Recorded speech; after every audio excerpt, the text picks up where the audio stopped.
In today's conversation, I would like us to talk about the affordable housing levy, which is an amount deducted from the Kenyan employee payslip. That is 1.5 of their gross monthly income.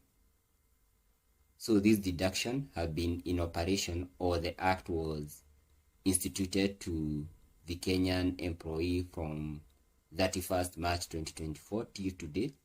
The deduction are made to the scheme. When it was introduced, or when they were introducing it, it was instituted like it's an investment scheme where employees will be deducted 1.5 of their gross monthly income to the scheme, and then they'll be given some preferential treatment for booking this affordable housing. Then there shall be other benefit from contributing from the investment scheme. That is the profit which is earned from the scheme. But as time moved on, it is then metamorphosized into a levy now, which the contributor is not now eligible to claim other benefits or profit which is generated from the scheme, which is somehow suspicious.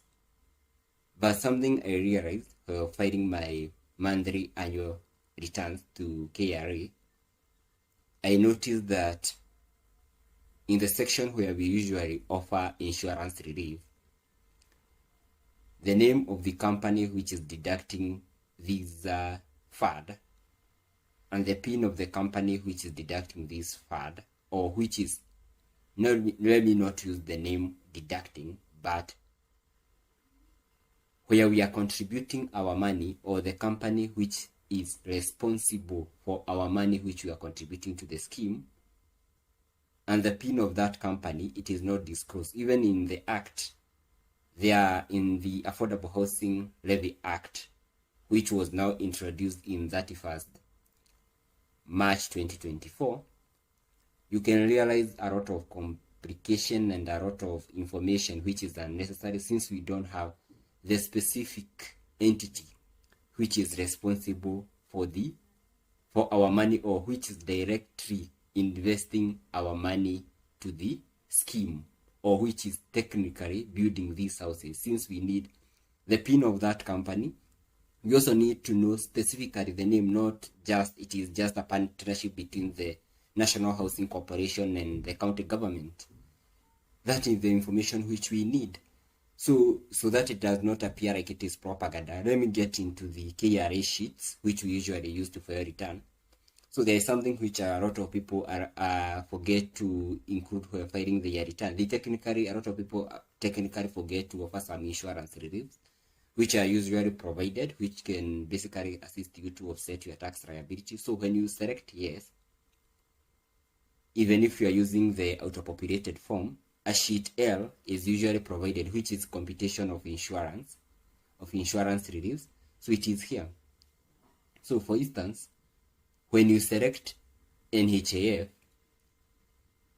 you can be able to input the name of the insurance company which was offering NHAF, which is technically in the public domain. When you Google it, you can just get it and enter it here.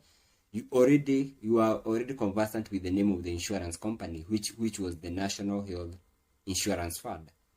Then the other thing which you are sure about is you had a special membership number which was associating you to NHIF. But now, when it comes to affordable housing levy, let me show you. The name of the insurance company is non-disclosed to you, or the name of the company deducting your amount is non-disclosed to you. The name of the company is also non-disclosed to you. They are just stories. You also don't have a special membership number associating you to that institution or that entity. You don't have it. So my worry is, if there is a change of regime maybe in 2027, and now the regime which will come suspend this affordable housing levy correction, and now we forget about it, how do you want to tell me that this thing will not be just a scandal like any other scandals which have ever occurred in Kenya? So as a contributor, it is beneficial if you have